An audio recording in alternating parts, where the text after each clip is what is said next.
এখন থেকেই 2027 ওয়ানডে বিশ্বকাপ নিয়ে ভাবতে চায় বাংলাদেশ ক্রিকেট বোর্ড।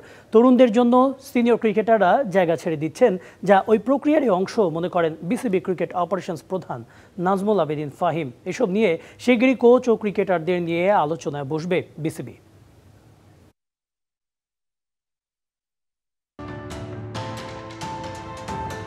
সম্প্রতি মুশফিকুর রহিম গুড বাই বলেছেন ওয়ানডে ক্রিকেটকে। মাহমুদুল্লাহ রিয়াদ নিজেকে সরিয়ে নিয়েছেন কেন্দ্রীয় চুক্তি থেকে। সিনিয়র ক্রিকেটারদের সময়মতো সঠিক সিদ্ধান্তকে স্বাগত জানাচ্ছে বিসিবি। আগামীর জাতীয় দলের জন্য সঠিক দিক নির্ধারণের জন্য মুশিরিয়াদদের এই সিদ্ধান্ত অত্যন্ত গুরুত্বপূর্ণ বলে মনে করছেন বিসিবি পরিচালক নাজমুল আবেদিন ফাহিম। ওরাও জানে যে কখন সরে আসতে হবে।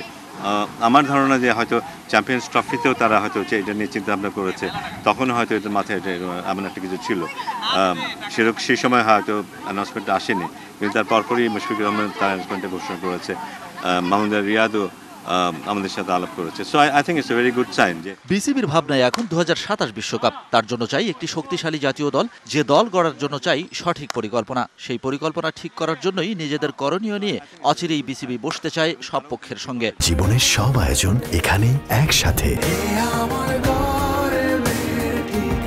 এখন সময় হচ্ছে 2027-এর প্রস্তুতি নেবার, এবং যারা নতুন তাদেরকে জায়গা করে দেবে, এই জিনিসটা তারা উপলব্ধি করে। এটা নিয়ে আলোচনা হয়েছে। আমার মনে হয় আমরা একটা সুন্দর পরিবেশের মধ্যে আছি, এবং আশা করছি যে এই পরিবেশটা আমাদেরকে সব দিক থেকে ভালো দিকে এগিয়ে নিয়ে যাবে। 2027 বিশ্বকাপ কেন্দ্র করে মাঠের ক্রিকেটও ঢেলে সাজানোর পরিকল্পনার কথা বললেন এই বিসিবি কর্তা। সেখানে থাকবে প্রতিযোগিতামূলক ও পরীক্ষামূলক কার্যক্রম।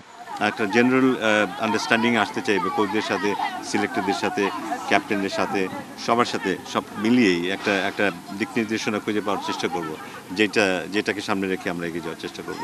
চ্যাম্পিয়ন্স ট্রফিতে কাঙ্ক্ষিত ফল আসেনি বিসিবির ঘরে। ক্রিকেটাররাও পারেননি নিজেদের নামের প্রতি সুবিচার করতে। সেই উপলব্ধি থেকেই নতুন করে ঘর গোছানোর কাজে হাত দিতে চায় বিসিবি। কাদেরকে নিয়ে ব্যবহার করবো, আমাদের টিম ম্যানেজমেন্ট কি হবে। Shahan Papon, DBC news, Dhaka.